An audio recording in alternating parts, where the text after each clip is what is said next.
یہ لوگ یہ خیال کرتے ہیں کہ ہم ان کی پوشیدہ باتوں اور سرگوشیوں کو سنتے نہیں؟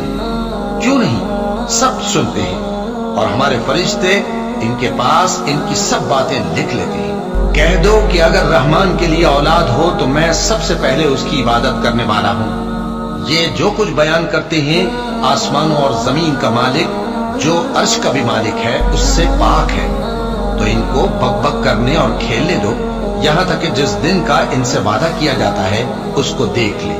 اور وہی آسمانوں میں بھی معبود ہے اور وہی زمین میں بھی معبود ہے، اور وہ حکمت والا ہے، علم والا ہے، اور وہ بہت بابرکت ہے جس کے لیے آسمانوں اور زمین اور جو کچھ ان دونوں میں ہے سب کی حکومت ہے، اور اسی کو قیامت کا علم ہے، اور اسی کی طرف تم لوٹ کر جاؤ گے۔